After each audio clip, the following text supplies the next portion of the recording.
coñecido a grave dificultade que está pasando todo o Sistema Nacional de Saúde ante a ausencia de médicos. O de que non haya médicos é a consecuencia, non é a causa de que o sistema funcione mal. Nos últimos anos está se vendo que cada vez o goberno do PP está tirando máis por privatizar a sanidade. Os medios públicos teñen que estar ao servizo de toda a cidadanía, do povo. Non hai interés nos habitantes da zona bella nin que quede xente, que o que importa é o turista. O proxecto actual conta de varios bloques de edificios, ¿no?, que taparían todo o grupo María Pita. En nos últimos anos sí que ten subido moitísimo exponencialmente o prezo dos alugueres. É inevitable ver un sesgo nesa división que fixeron, porque quedaron as materias vencelladas coa tecnoloxía, coa enxeñería, relegadas ao castelán. E desa maneira, inevitablemente, ti transmites a sensación de que o futuro escribes en castelán. Que digan a verdade do que realmente está pasando. Ao final, a nosa autoorganización é a resposta a unha xestión que non existe. Que haga un cambio no paradigma e camiñemos cara a un maior decrecemento. E que exista unha figura nos medios de comunicación que se encargue de velar porque exista unha perspectiva de xénero nos contidos de maneira transversal. Palestina prometemos que será libre, porque resistes, existes.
Benvido todo o mundo a Catapulta, o programa sobre poesía, alrededor da poesía, en col da poesía, non sei que máis preposicións hai, a ver se sacaban esas locucións preposicionais, do Salto Galiza, que se fai a través das redes del Salto.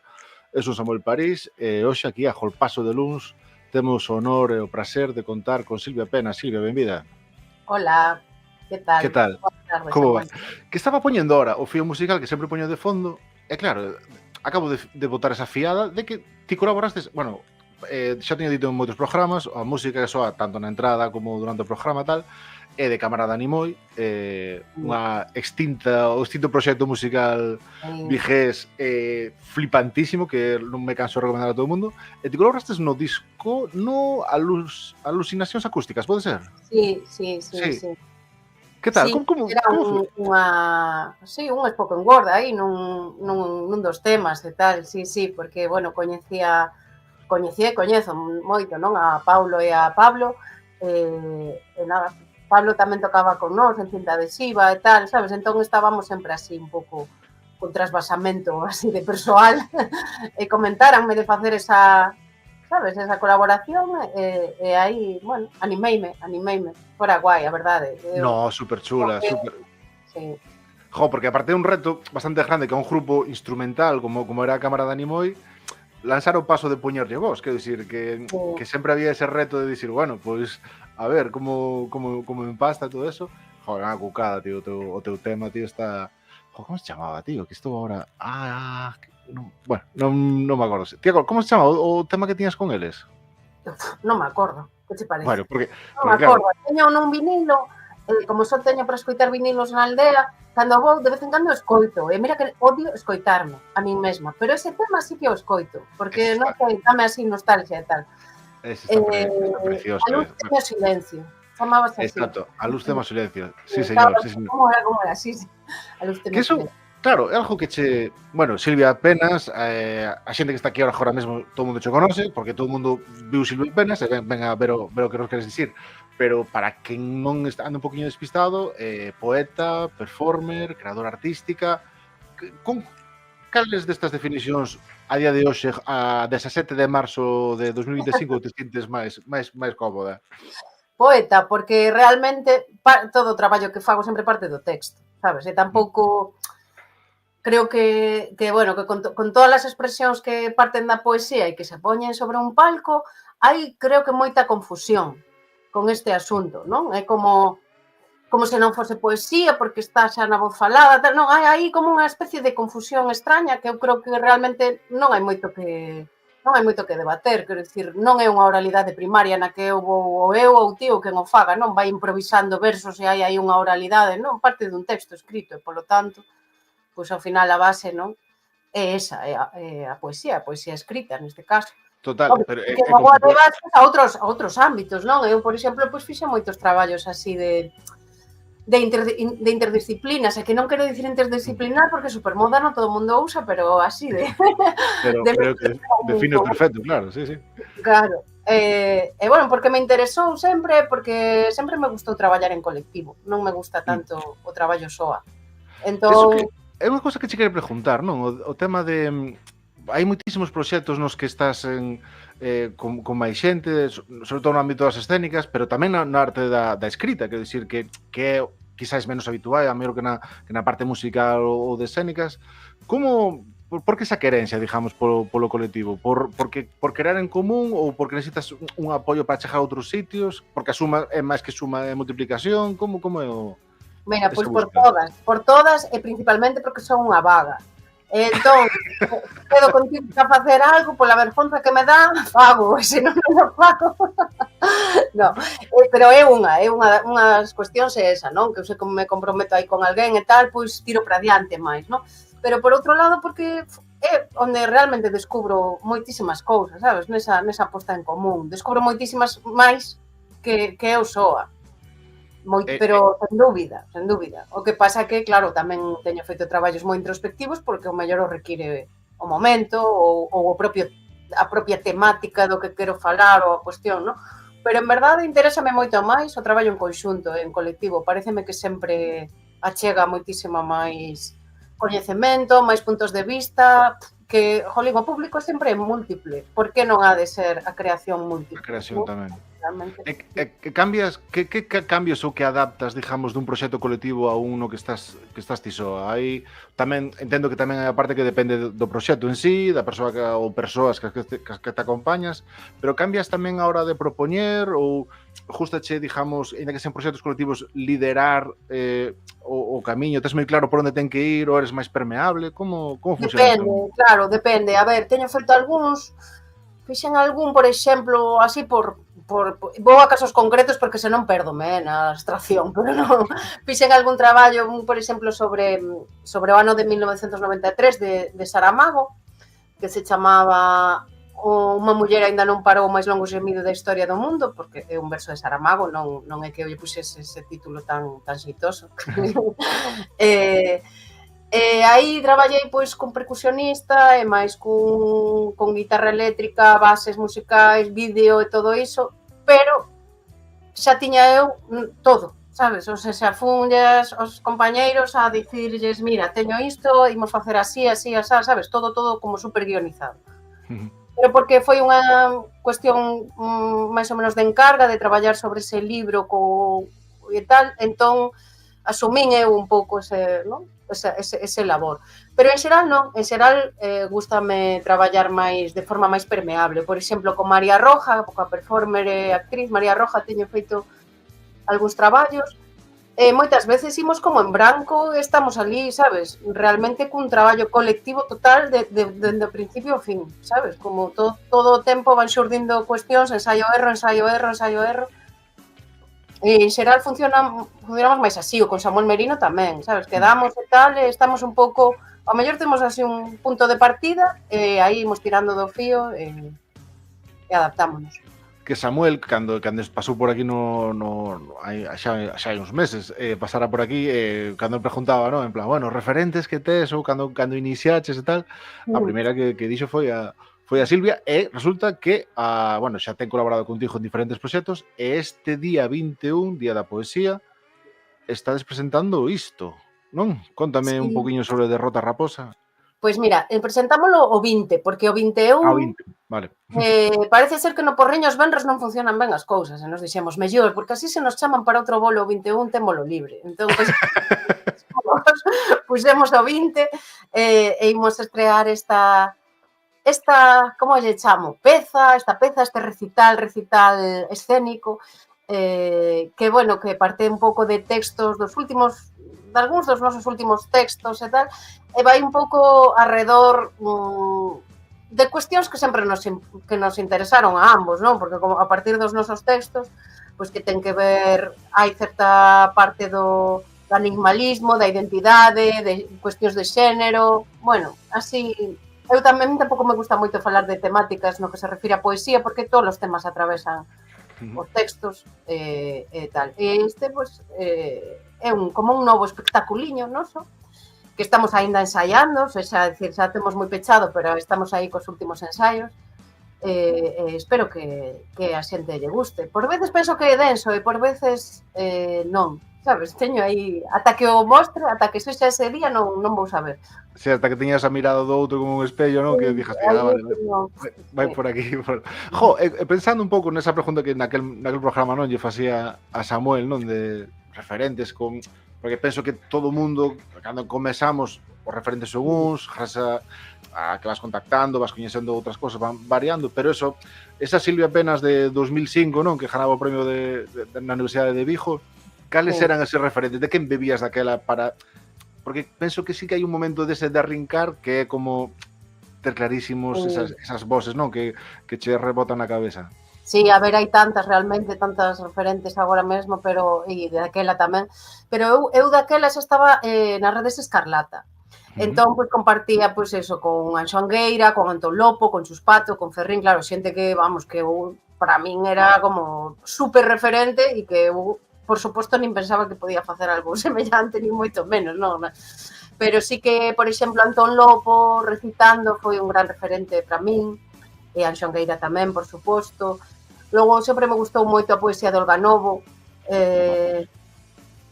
Chuspato tamén, quer dicir, a ver, é que en Galicia temos moitísimas poetas boísimas, entón realmente, pois estaban María Lado e Lucía Aldao, foron referente indiscutible, non? E todo o que teña que ver con poesía e un palco en Galicia vai ir acabar aí, nese punto, creo eu, non? Vas para atrás nos referentes, eu creo que eu, cando as vi a elas, aínda que eu non fago nada semellante, porque teño unha vis cómica de merda, non sería capaz, non fago algo así, pero sí que me vía moito nelas, sabes? É como, eu empecé máis tarde, sí que podemos ser máis ou menos da mesma idade, María, Lucía e máis eu, pero eu empecé máis tarde ca elas, entón para min son totalmente referencia. E daquelas referentes, non? Dese, o que distinaba a poesía que subía ao palco, estamos falando de... estamos falando xa de 20 anos atrás, que a veces...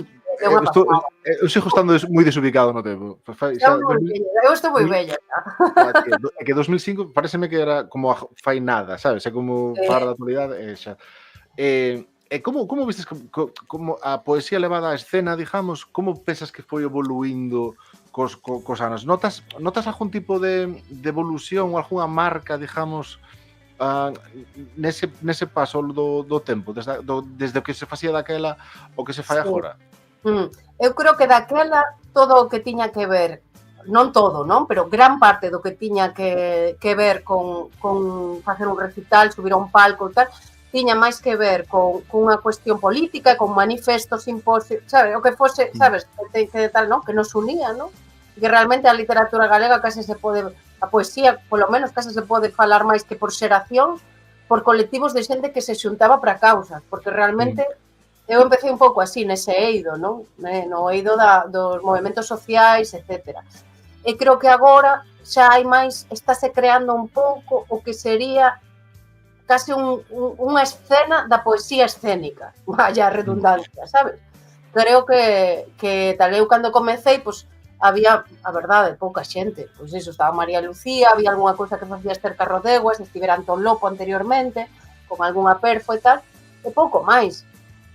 E agora hai moitísimos máis proxectos, e todos en xeral pois, moi interesantes.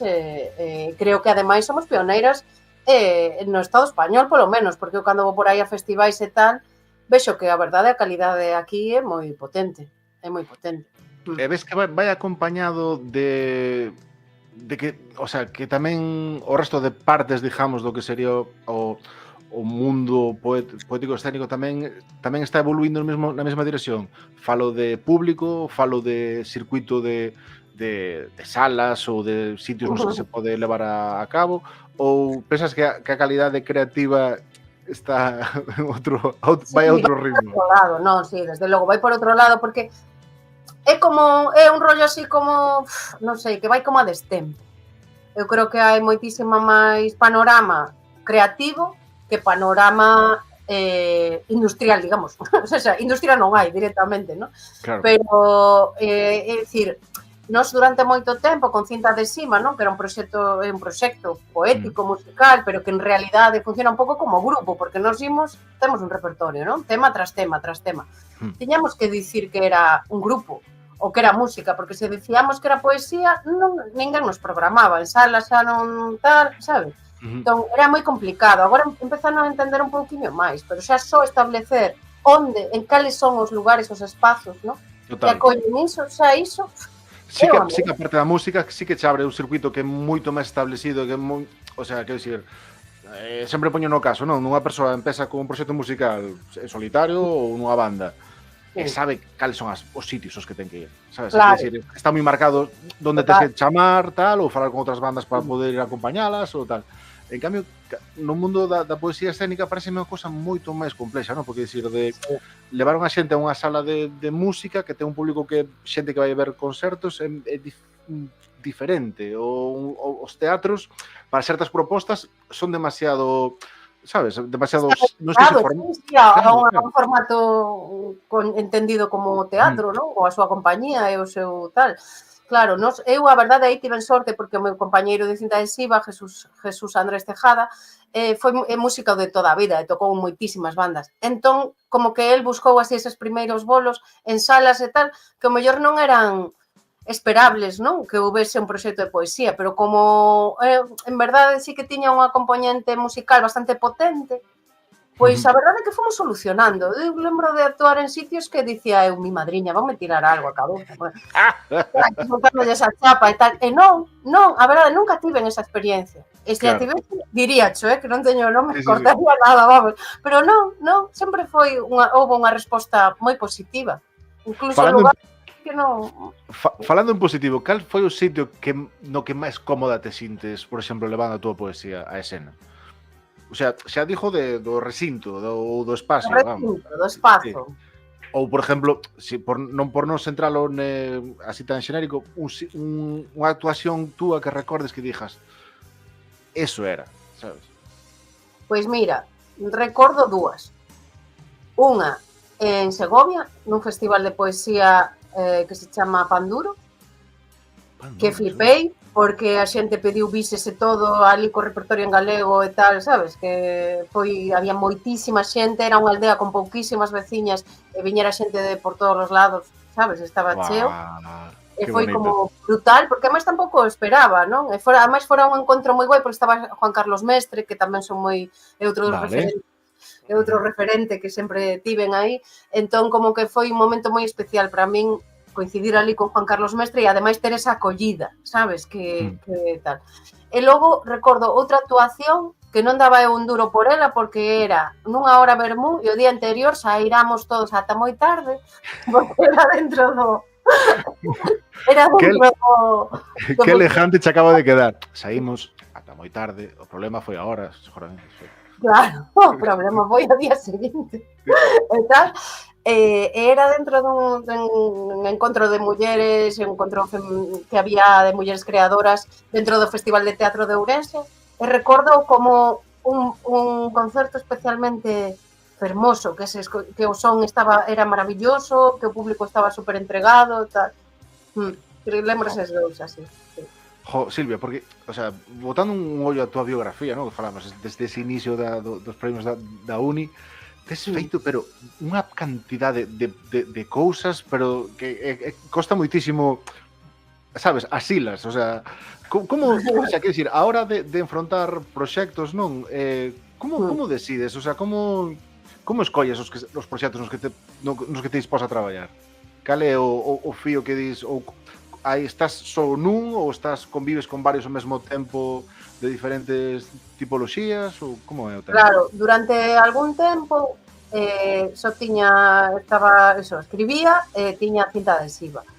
E despois, a partir dun momento que non sei situar, non me preguntes, porque non me lembro, pois xa hai bastantes anos, empezaronme a propoñer outras cousas, ou empezaron a xurdir tamén porque, pois iso, con outra xente co que ia coincidindo no mundo así artístico e tal, e agora pois convivo con varias cousas, a ver, sí.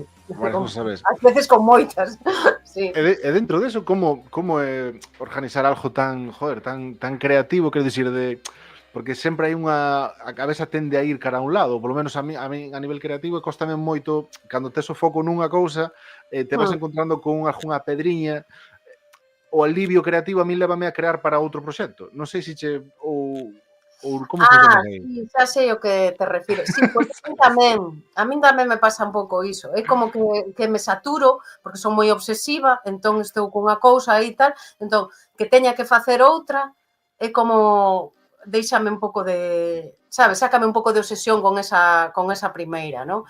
E ademais porque sempre logo vou para outro proxecto e aprendo algo que era o que me faltaba naquele primeiro, sabes? É como se fose así algo de karma ou algo así, que eu non son moito disto, pero digo, mima, cada vez que teño algún problema con algún que non sei avanzar, fago outra cousa e aí atopo como avanzar no anterior. Entón, a nivel creativo, entendo que os proxectos xa son común, xa hai un outro tipo de organización, non? Sempre se fala de que, por lo menos falaba sempre no mundo da música, que a música é a arte de cadrar os horarios dos músicos, non? Sí. Pero dixo, con tantos proxectos diferentes e tal, como é unha xornada? O sea, eres unha xornada, falábamos antes, a luns 17 de marzo, como é un luns de Silvia?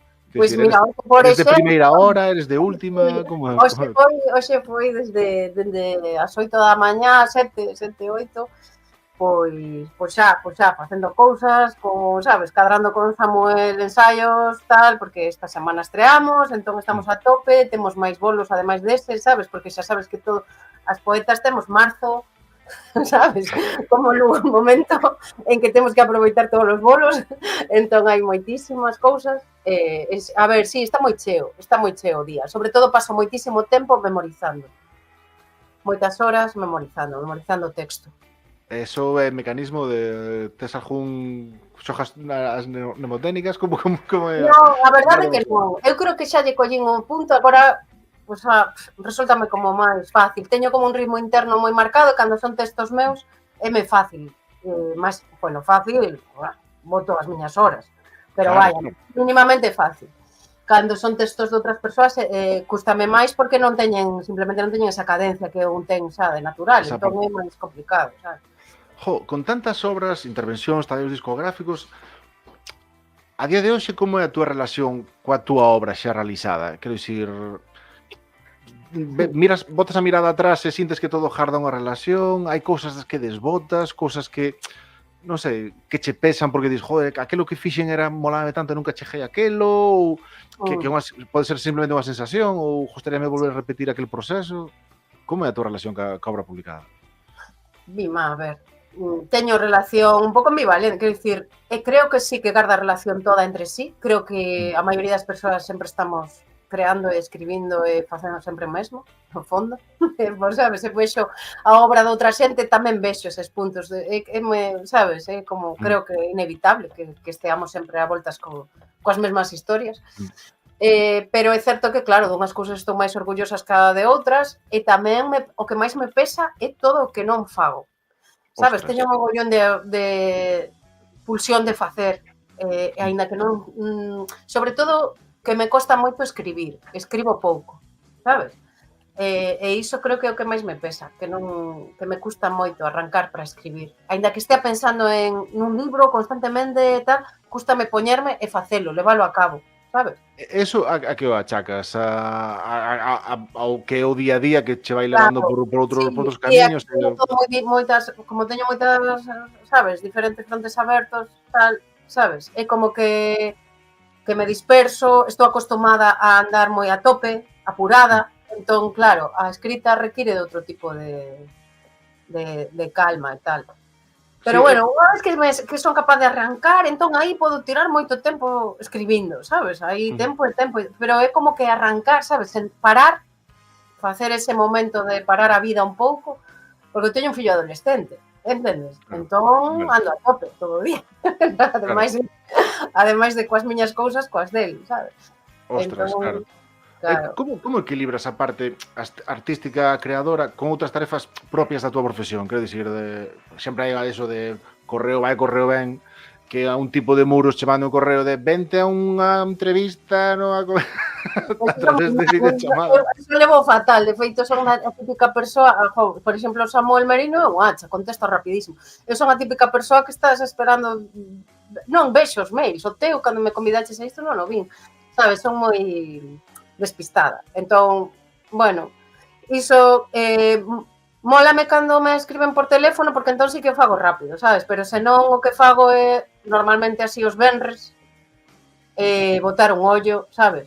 Ocuparme diso. Entonces compartimentas ben, digamos, a parte máis, digamos, administrativa Sí, porque se vou como rollo día a día e tal, xa me disperso facendo iso, sabes? Mandando mails e tal, e xa non fago outro. Entón digo, os venres reviso. Venres de revisión para a última hora. É que che vai dicir, a hora de crear esa mirada sobre a obra tal, pero que notas máis a día de hoxe? Que buscas ou que encontras? Quer dicir, que é máis a sensación de que estás creando é máis búsqueda ou é Sí, é procura todo o tempo, sí. Nunca atopo nada. Sempre atopo moitísimas máis cosas que buscar, sabes? É como en plan, é infinito, sabes? No, máis como, creo que son unha persoa indecisa e insegura, entón non creo que nunca diga aquí está, xa topei, sabes? Creo que non, que sempre estaría pensando que o que busque outra cousa. Pero iso é a atitude, non? A atitude creadora pasa por aí. Sí, E por último, que non che quero roubar moito tempo porque sei que hoxe é un luns complicado, que andas liada. Unha última pregunta. Esa bagaxe, eses diferentes tipos de proxectos, tanto no campo da escénica como da música, como a escrita, que consellos lle darías a alguén que ve a Silvia Penas nun escenario, colle unha obra de Silvia Penas, flipa, ese rapaza, sabes, que se encontra contigo na biblioteca, nunha programación cultural, e di, que guapo, quero percorrer ese camiño. Que pequeno consello lle darías ou que gran consello dirías do que tes pasado ou he vivido e aprendido para dicirlle, mira, isto?